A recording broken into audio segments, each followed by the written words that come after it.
If I served dinner on this antique dinner plate, would you eat off it? It seems harmless, albeit a mildly gaudy color, but before you give me your answer, I'm just gonna casually place this radiation detector on it. Yeah, not so enthused to eat off it now, are you?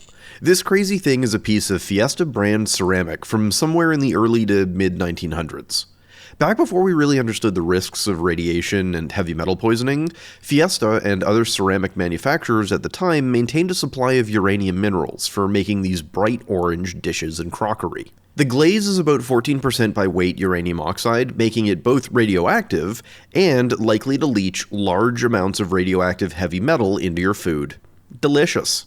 And if you had the whole set, the amount of radioactive radon gas coming off of it actually begins to become a concern. Eventually their uranium stockpiles were confiscated, but not because of the safety hazard. Oh no, this was America before safety was invented. Instead, the American military wanted it so they could rapidly redecorate the Nevada desert. And parts of Japan. Anyway, these antiques still remain pretty radioactive and actually become more radioactive over time. This all got me thinking, if these are radioactive, could I take an X-ray using one of them? Even if I had to leave the film on here for a few days, it should work in theory. This kicked off a rabbit hole of experimentation that included buying X-ray film and developer, intensifying screens, and piles of lead, glass, and other materials. We built vacuum tubes, a working X-ray machine, and accidentally demonstrated some fundamental properties of physics that I'm particularly excited to show you later. And of course, we X-rayed every cool thing we could find in the lab. There is lots to do, so let's get started. Now, this may seem strange, but uranium itself isn't actually that radioactive. Its half-life, the time it takes for half of the material to have undergone decay, is actually extremely long, like between 700 million and 4.5 billion years long. So a piece of uranium today would be nearly indistinguishable in weight in, say, 1,000 years. Only about a microgram of uranium would have decayed. However, when a bit of uranium does decay, it's not like it just evaporates into a cloud of protons. That would be very violent. No, instead it just loses small amounts of mass at a time, going through a series of decays to lighter elements called its daughter products. These decay products are much more radioactive, with half-lives measured in anything from years down to a few milliseconds. So the likelihood that any atom of them is decaying at any one moment is much higher than the parent uranium isotope. When a piece of uranium sits around, these daughter products start to build up, and so the sample will become more radioactive over time, which for our uses is actually to our benefit. Now, when I say that this plate is radioactive, while true, it's a little imprecise. There's actually many different kinds of radiation, and this plate is emitting several of them. But rather than just listing them, I think I'm just going to show you. This is our cloud chamber. If you've seen our shorts, you've probably seen it before because we've put all kinds of things in here, but if not, it's probably one of my favorite tools to show off. In the bottom, we load a bunch of dry ice on the spring-loaded platform, and the main chamber is then placed on top. The felt at the top is moistened with 99% ethanol, and everything is allowed to cool down. Eventually, the super cold metal base will begin to supersaturate the air above it with alcohol vapor, and when it's in this state, any charged particle of radiation passing through will trigger the alcohol to condense, leaving a smoky trail. Since the whole plate isn't going to fit in here, I'm going to use this chunk of plate that I've had in my collection for many years. This was one of the first pieces of Fiesta ware I ever got my hands on and was sent to me by a friend. When I place the little tile in the cloud chamber, it takes a second for things to cool down enough to work properly, but then look what starts to happen. We start to see thick trails coming off the top and sides, and the whole chamber becomes a roiling fog of charged particles whizzing around. This is only a fraction of the radiation coming off of this, but it still lets you see the variety of trail types. The thick and straight ones are alpha particles, literally a helium nucleus chunk that gets ejected from the uranium core. They're not very penetrating, so your skin actually stops most of these. They're only dangerous if they're being emitted inside of you where they can smash through your cells. The thin, wibbly-wobbly trails are beta particles, which are just high-speed electrons. These are more penetrating and will go through even thin bits of metal. When the chamber is empty, the skinny electron trails are easier to see. This is all the background radiation that surrounds us all the time. The extremely long electron trails are from high-energy particles coming mainly from space, though we only see the ones that are moving horizontally through the thin layer of fog. Things moving vertically would only basically leave a dot. Rather than putting the tile back in here, I'm just going to quickly replace it with this weird thing so I can demonstrate something. It may look like a conference badge, but this is actually a Quack health product that we talked about in a previous video. It is filled with thorium dioxide powder, another radioactive element, and is the most radioactive thing that I own. And this stupid thing was sold with the intention that the user should wear it 24/7. As with the tile, we see lots of alpha and beta particles, though you may notice something strange. There are pairs of alpha particles that seem to be produced away from the badge. Often they show up as this V-shaped pattern, and if you watch closely, one of the particles is always produced ever so slightly after the first one, with a small gap in between the ends of the trails. What's crazy is that we can know exactly what this atom was, what it came from, and its exact isotope just from this pattern. This must be radon-220 gas being emitted from the thorium in the badge. Its half-life is only 55 seconds, but the thing it decays into, polonium-216, is even more unstable, with a half-life of only 150 milliseconds. So what we're seeing with these forked trails is the first decay and ejection of an alpha particle, a time delay as the atom flies a short distance, and then a second decay and emission of a second alpha particle. The radon actually builds up so quickly that it takes a few minutes after removing the pendant for the forked decays to stop and all the radon to either decay away or leave the box. Just imagine wearing this thing all day long, breathing this garbage in. Ick. If you want to know more about why this thing even exists, I've put a card to the video where we tested it and products like it that were being sold on Amazon. Now, with both of these samples, we see lots of alpha and beta decay, but one thing we aren't seeing directly are any X-rays or gamma rays, even though both samples are releasing plenty of them. Unlike alpha and beta particles, X-rays aren't charged particles, and instead are a type of electromagnetic radiation, basically a high-energy form of light. Just like with visible light, we can't see it while it's in flight. We only see photons that bounce off of something and then hit our eyes. With X-rays, it's the same, though X-rays have so much energy that when they hit atoms, they usually send electrons flying away as debris. So while we can't see the X-rays themselves, we can see the debris they kick up. If we zoom out on the tile a little bit, we see a roiling mess of charged particles. Much of this is the result of X-rays coming off of the plate and smashing into things, sending them flying. But that manifests as the same sort of particle trails we're already seeing, so it's not very easy to tell them apart. But we'll come back to this in a bit to see what X-rays look like on their own. Also, just to quickly clear something up, X-rays and gamma rays are the same thing, and the names can be used interchangeably. They're both names for extremely high energy wavelengths of light past ultraviolet. During the history of nuclear science, there were groups studying different ways radiation could be produced. There was one group studying minerals and the natural decay of elements, and there was another group playing with high voltage and vacuum tubes. Each group independently discovered a very high energy type of electromagnetic wave, similar to optical light but extremely penetrating and ionizing. The mineral nerds called them gamma rays, and the electronics nerds called them X-rays, and this has been a source of undue confusion ever since, but they're the same thing. Some people might be pedantic and insist on where they come from matters, but if it looks like a duck and it quacks like a duck, it must be made out of wood and is therefore a witch. Well, she turned me into a newt. A newt. I got better. Now, that does bring us to the initial question that started all of this. Can we use a hunk of radioactive material to take an X-ray? And the answer is a resounding yes.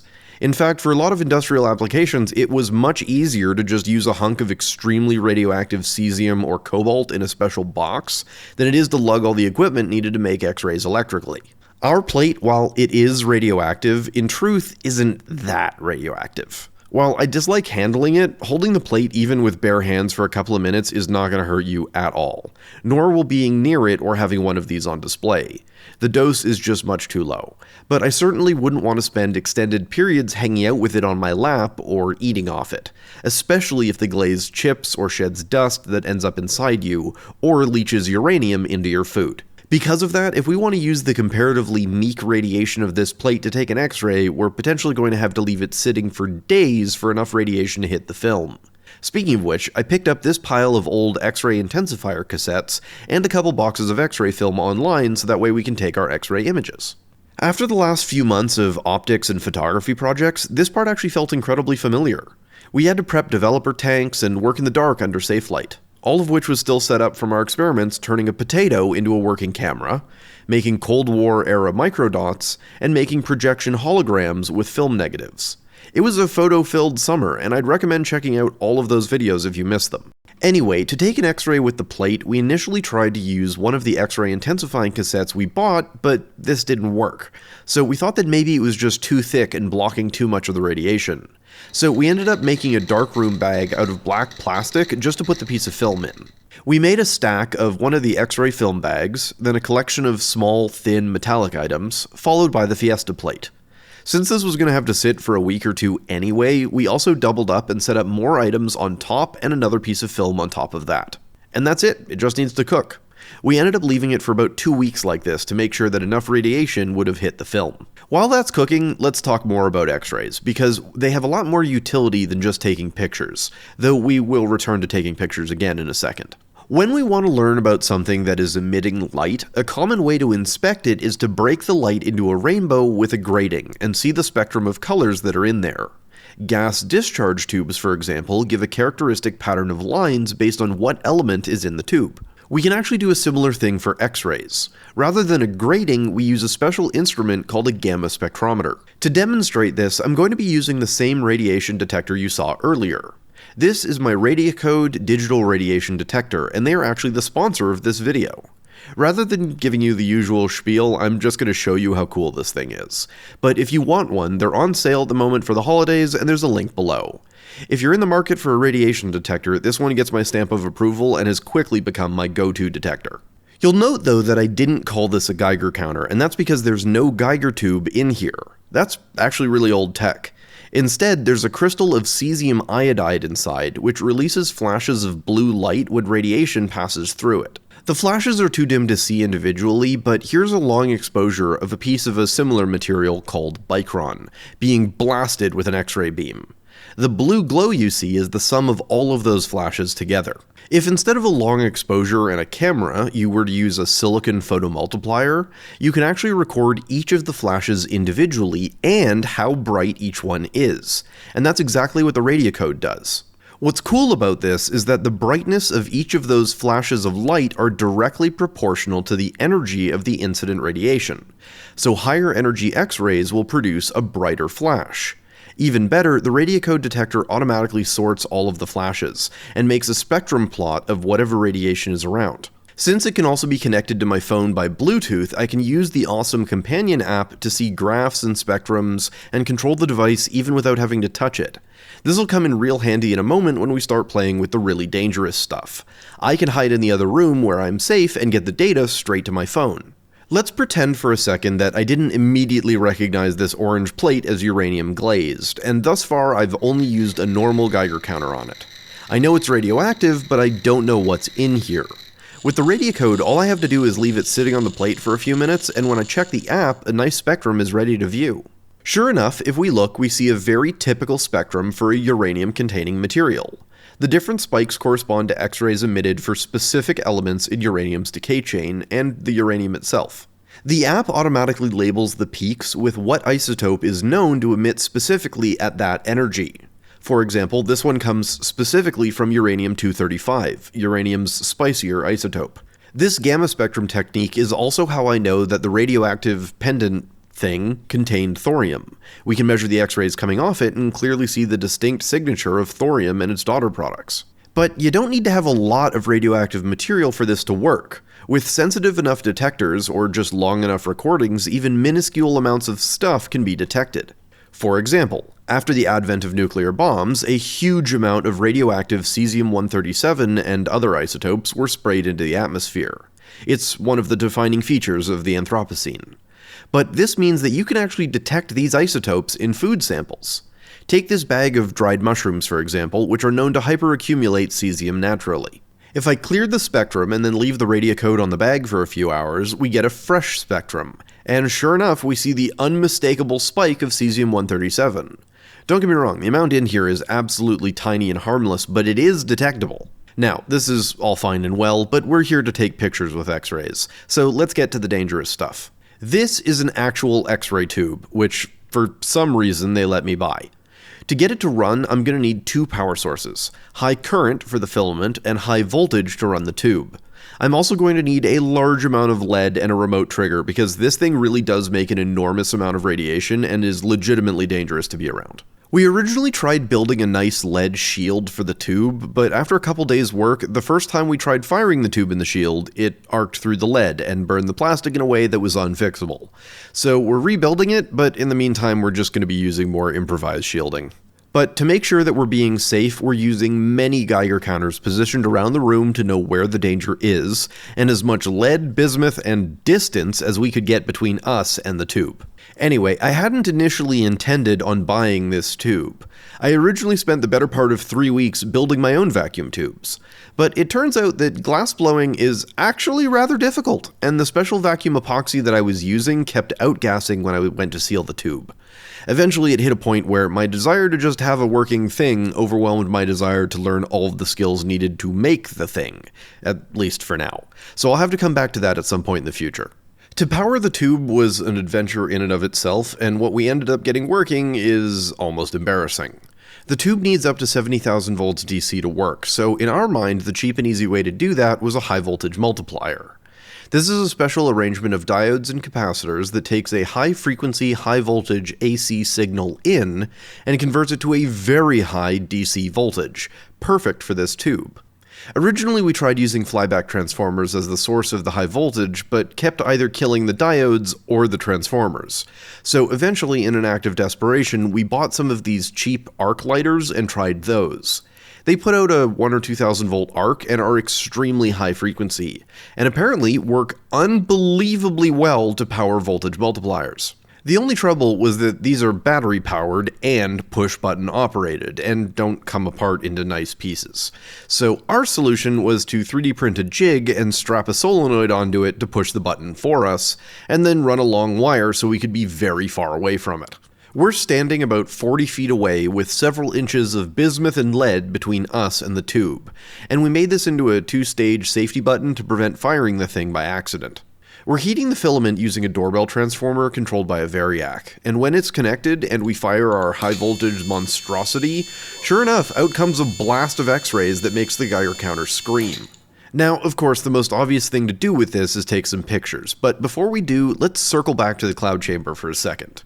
We find ourselves in the unique position where we can actually apply X-rays to the chamber without any other radiation source contaminating it. So we can actually see what X-rays look like in a cloud chamber, and I have always wanted to try this. The first time we tried this, we had the beam current way too high, so when we fired the X-ray, whoosh, everything went white and the whole chamber did a hard manual reset, which, while hilarious, isn't very insightful. So we turned the filament down a bit so we could get a comparative dribble of X-rays. Now remember, we can't see the rays themselves, but when the tube is on, the smoke becomes a roiling mess of electrons being ejected from countless atoms. But you'll notice something interesting. All the debris seems to be moving in the same direction the beam is aimed. This caught me completely by surprise, but it actually makes perfect sense. While it's a little weird to think of light having mass or momentum, photons do carry momentum and transfer it to whatever they hit. We're seeing a literal demonstration of this, as the X-rays don't just send debris flying. Like billiard balls smacking into each other, the direction the light is coming from matters. Also, to show you why we use lead as a shield, we put a piece over the tube and cut only a thin slit in it. When we shoot this into the chamber, we now see it's a fairly narrow beam, so the lead is successfully blocking out a lot of the X-rays. Now that you know what X-rays do to particles in a cloud chamber, it's actually possible to recognize this when other radioactive things are in here. It contributes a lot to the roiling background of noise that we see further away from radioactive items, but it's easy for that to be missed amongst the rest of the noise. But even with the tile from earlier, you can see that while there is a roiling mess of stuff, it's largely moving away from the tile, not in purely random directions. That said, I do actually have a barium-133 isotope source we can compare this to quickly. Barium-133 is an odd isotope in that it's a pure gamma emitter, so in theory only high-energy X-rays are coming out of it, nothing else. Its main emission peak is about 356 kiloelectron volts, so it's about 6 times more energy than what the tube can do at peak. But in the chamber, we still see all kinds of stuff coming off the sample. This is a result of all of those super high energy X-rays coming off the barium and smashing into things and sending debris everywhere. Lots of electrons and the odd proton or alpha particle, or it just hits something just right and sends the whole atom flying. This is why X-rays and other radiation are dangerous. When you're exposed, this is what's happening inside you where all your delicate DNA is hanging out, which is why you generally want to keep radiation exposure as low as possible. As long as that exposure is brief enough and within certain known safe limits, your body can fix any damage without issue or increased cancer risk. Now, in theory, you'd think that this would mean that X-ray film is incredibly sensitive, because surely you would want to keep the dose low. But we found out the hard way that there is a reason that film-based X-rays are old technology. The plan when we started this project was that since we had proper X-ray film and cassettes and developer, this should be as easy as just blasting a loaded cassette with X-rays for a few seconds. But after an incredibly frustrating run of testing, we found out that no, the film is actually just not that sensitive. While we were initially figuring this out, we needed to at least verify that the cassettes glow and that they're the color we expect them to be, and also which parts of them glow best. And since the film kept coming up blank as a sanity check, we just propped open the cassette and took a long exposure with the same camera I use for my low light projects. As we expected, when we shoot the X-rays through the cassette, the screen glows bright green. And if we tape a calculator to the back of the screen and then shoot X-rays through it, sure enough, we get a nice X-ray view of the inner workings of it. Great, so the cassette does work. We put a bunch of different objects on the back and we tried again with the film and got nothing. So in a final act of desperation, we did a 30-second long blast and finally could see a little bit of something on the film. It was faint, but it was recording an X-ray image. This was not an acceptable result for the amount of radiation required to do this. For comparison, here is the exact same setup, 30-second exposure, but taken with the cassette open and as a long exposure with my digital camera. The difference is staggering. So we decided that since we wanted a digital output from our system anyway, fuck the film. It's old tech for a reason. So for the rest of the tests, with the exception of the plate experiment, we just did long exposures. We also added a mirror so that we don't have to have the camera in the beam, but can still see the screen straight on. Alright, enough jabber, let's X-ray some stuff. To get started, we thought it would be fun to be a little meta and X-ray a Geiger counter. Rather than just shooting through the back, though, we decided it would be fun to try something a little bit different. With the cassette laid flat on the table, we let the X-rays cast a shadow on it, and I think this might have accidentally been the best demonstration that X-rays are definitely light that I've ever seen. They cast a shadow exactly like light, except you're still seeing through a solid object, so it looks very cursed. This may be my favorite photo that we've taken on the channel in a long while. Though, of course, if we're X-raying things, there is an obvious choice. Which of course is Hennefer, the Egyptian mummy we made in a previous video and I keep in my office. Which, honestly, if you haven't seen that video yet, you're missing out. We created what we believe to be the most accurate mummy in thousands of years and are pleased to report that it tastes awful. When we made it, we embedded a variety of amulets and other items into the wrappings, so I'm excited to see if we can see them on the X-ray. Unfortunately, the cassettes are much smaller than the mummy, not to mention the matching sarcophagus, so we had to do it in multiple exposures and then stitch it together in Photoshop afterwards. The first time we took a shot, the Wesek necklace that I'd made was still on the mummy and was blocking the view of the amulets, so we had to remove it to be able to see them. But the final results were stunning. Not only can you clearly see Hennefer's skeleton, but you can actually see the amulets. On the neck you see the Jed pillar, and on her chest you see both the Ushapti and heart scarab. So not only does it look, smell, and taste like a mummy, it X-rays like one too. And this is sort of our unofficial one-year check-in on her, and I'm pleased to report she's holding up well. We actually did this twice, once in the sarcophagus and once with it removed. In the sarcophagus view, you can actually see a lot of the hardware holding the sarcophagus together, and the shadow of the wood itself. I'm sure the gilding probably went a long way to make it more radio dense and show up better. Let's move on and X-ray some more stuff. At some point, we just started X-raying anything that we thought would even vaguely look cool. For example, here is my headphones. You can see that there's a distinct shadow where there's a low amount of X-rays because of the tube's geometry, so not all the headphones were visible. We tried this again so you could see more of them. We did a variety of other tech, including an Arduino board and a Raspberry Pi. You can see how much denser the traces are on the Pi board, making it much darker. We also did a phone, and you can see how much space the battery takes up. As a side tangent, we're also testing a new batch of these so-called radiation-blocking Quack products from Amazon for another video, and decided to see if they could stop X-rays. And sure enough, no, they do not seem to do anything about the X-rays. For another biological sample, I used one of the frozen rats that I feed my pet snake, which worked super well, and you could see all of its little bones and its distinct rodent-like teeth. By the way, internet, meet Linguini, my sweet little pet noodle. He's shy, but he's a very nice boy. Another cool one we tried a couple of times was one of our lenses for our cameras, and you can see all of the internal lens and mechanism. And while this view is spectacular, it's actually going to be much better in the future. Now that all of this is working, we're planning to do a follow-up very soon where we take what we've learned today and use it to build a fully functional CT scanner. We need to build a proper shielded box to put the whole system in and a rotary stage, and of course we need to do something about the monstrosity we're using to power this currently. But that's really all it'll take. Ben over at Applied Science actually built a CT scanner a while ago, so we're hoping to build on what he did and make a machine we can keep set up for whenever we want to see inside of things. Now though, we've had results that have been cooking for 2 weeks, so let's see how the plate test did and compare that to the beautiful images we've been taking. Well, it definitely did work. The plate definitely set off the film, and we see the distinct outlines of the various items we put on the plate. Though of course, we had to use really thin objects, so all we really see are the plain outlines. The second exposure that was sitting on top of the plate was much of the same, but just kind of worse. Evidently the film really does need to be very close to the plate for it to be set off, as we only really see the shadow of the rim of the plate. Though what I found most interesting is that we actually had a bit of a backscatter X-ray by accident. We had a piece of iron pipe on top of the stack as a weight, and it seems enough X-rays were bouncing off of it to leave a distinct ring where it was sitting. We actually attempted this a second time, again leaving this to cook for 2 weeks, and while it did work, we actually lost much of the image because the plate wasn't sitting quite flat enough, and some of it had been raised just too far off the film. But we did manage to take an X-ray with kitchenware, so I'm pretty happy with the result. Next time we're going to automate our digital system and collect enough lead to make sure that this thing is safe to be around. So be sure to subscribe so you don't miss it. For today, let's finish off with one last exposure. That's right, it's holiday season and our store of monstrosities has grown once again. We've got all new Don't Build the Torment Nexus merch and these amazing genetic engineering tarot card posters.